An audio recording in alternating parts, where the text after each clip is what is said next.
बनावट कंपन्या म्हणजेच फेक कंपन्या कशा तयार केल्या जात होत्या तुम्हाला माहिती आहे का? भारतात गेल्या काही वर्षात हजारो फेक कंपनीज फक्त जीएसटीचं क्रेडिट लुटण्यासाठी तयार केल्या गेल्या. दिसायला सगळं लीगल होतं, GST number, invoice, bank account, पण कंपन्या प्रत्यक्षात अस्तित्वातच नव्हत्या. नमस्कार मित्रांनो, मी सीए दीपक पात्रे. आजच्या केस स्टडीमध्ये आपण पाहणार आहोत की या फेक कंपनीज कशा तयार केल्या गेल्या, जीएसटी डिपार्टमेंटने त्या कशा पकडल्या आणि छोट्या व्यावसायिकांना यातून काय शिकायला मिळतं. फेक कंपनी तयार करणं काही रॉकेट सायन्स नाही. एक व्यक्ती जो रँडम ॲड्रेस काढतो, फेक रेंट अग्रीमेंट बनवतो आणि मिनिमम केवायसी डॉक्युमेंट वापरून जीएसटी रजिस्ट्रेशन घेत होता, त्यावेळची गोष्ट आहे. नंतर त्या जीएसटी नंबरवरून लाखो रुपयांचे पेपर इनव्हॉइसेस जनरेट केले जात असे. प्रत्यक्षात ना गुड्स ट्रान्सपोर्ट होत होती, ना सर्व्हिस डिलिव्हर होत होती, फक्त कागदावरचे इनव्हॉइसेस. हे इनव्हॉइसेस दुसऱ्या व्यावसायिकांना ITC पास करण्यासाठी विकले जात होते आणि खोटं जीएसटी क्रेडिट पुढे कॅरी फॉरवर्ड होत असे. म्हणजेच कमी पैशात जीएसटी बचत करून देणारा हा काळा बाजारच होता. जीएसटीने काही मोठे अलार्म ओळखायला सुरुवात केली. म्हणजे जीएसटी डिपार्टमेंटला काही सिम्पटम्स मिळाले की त्याच्यावरती त्यांना समजले हा घोटाळा होतोय. ईवे बिल नाही, पण इनव्हॉइसेस कोट्यावधींचे. मालाची कधी हालचालच होत नव्हती. बँक ट्रान्झॅक्शन मिसमॅच, म्हणजेच इनव्हॉइसेस 20 लाखाचं पण ॲक्च्युअल बँक एंट्री फक्त 10,000ची. सेम IP ॲड्रेस वापरून 10 ते 20 कंपन्या ऑपरेट केल्या जात होत्या. म्हणजे सर्वच्या सर्व फेक नेटवर्क तयार केलं जात होतं. GSTR 1 मध्ये सेल्स दाखवला, पण GSTR 3B मध्ये टॅक्स भरलाच गेला नव्हता.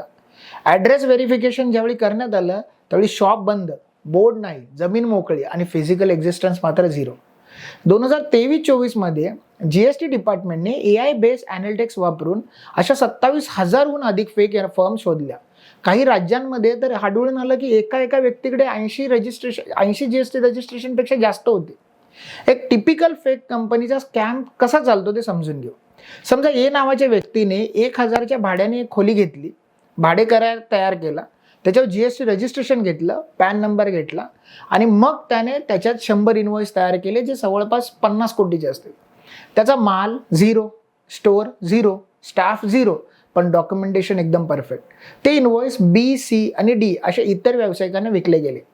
B आणि C त्याचा खोटा ITC घेत असे आणि आपला टॅक्स लक्षणीय कमी करून घेत असे. ही सायकल महिने चालू राहायची. शेवटी जीएसटी डिपार्टमेंटने मिसमॅच आणि सस्पिशियस पॅटर्न ओळखला आणि हे नेटवर्क जे होतं ते बस्ट केलं. पहिली गोष्ट म्हणजे चीप ITC म्हणजे डायरेक्ट रिस्क आहे. इनव्हॉइस नको पण क्रेडिट घ्या असे एजंट अजूनही फिरतात. पण पकडलं गेल्यावर काय होणार? तुम्हालाच व्याज, तुम्हालाच पेनल्टी आणि ITC रिव्हर्सलचा खूप मोठा फटका पडणार.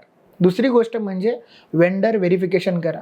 जीएसटी नंबर ॲक्टिव्ह आहे का, इनव्हॉइस येत आहे का, माल खरंच रिसीव्ह झाला आहे का, हे क्रॉस चेक करणं आता सर्वायवल स्किल आहे. तिसरी आणि महत्त्वाची गोष्ट म्हणजे डॉक्युमेंट डिसिप्लिन पाळा. Purchase register, e-way bill, inward receipt हे सर्व नीट ठेवा. जीएसटी ऑडिटमध्ये हेच तुम्हाला वाचवतील किंवा तुमच्या कामाला येईल. चौथी गोष्ट, कमी खर्चात जास्त ITC हे ट्रॅप आहे मित्रांनो, हे ओळखायला शिका. जीएसटी प्रणालीमध्ये आज फ्रॉड पकडण्यासाठी AI बसवलं आहे, त्यामुळे कोणतीही चुकीची एंट्री किंवा मिसमॅच लपवता येणार नाही. हे तर पक्का आहे. फेक कंपनीज तयार करून जीएसटी ITC लुटण्याचं युग आता संपत चाललंय. सरकारी ट्रॅकिंग सिस्टीम मजबूत होत आहे आणि प्रत्येक इनव्हॉइस डिजिटल ट्रेलमध्ये जात आहे. स्मॉल बिझनेससाठी एकच लेसन ह्यामध्ये आपण शिकतोय, ते म्हणजे प्रामाणिक कंप्लायन्स हा खर्च नाही तर प्रोटेक्शन आहे. चुकीच्या मार्गाने गेला तर आज नाही उद्या पकडलं तर नक्की जाणार. मित्रांनो, जर ही केस स्टडी तुम्हाला जर आवडली असेल आणि अशाच काही प्रॅक्टिकल फायनान्स आणि जीएसटीच्या केस स्टडीज जर तुम्हाला हव्या असतील तर मला कमेंटमध्ये कळवा. किंवा तुमच्यापैकी एखाद्याला एखाद्या स्पेसिफिक विषयावरती काही आवडत असेल तर मी त्याच्यावरती एक नवीन व्हिडिओ घेऊन येईल. त्यासाठी तुम्ही माझ्या चॅनलला सबस्क्राईब करा आणि जास्तीत जास्त शेअर करा. धन्यवाद.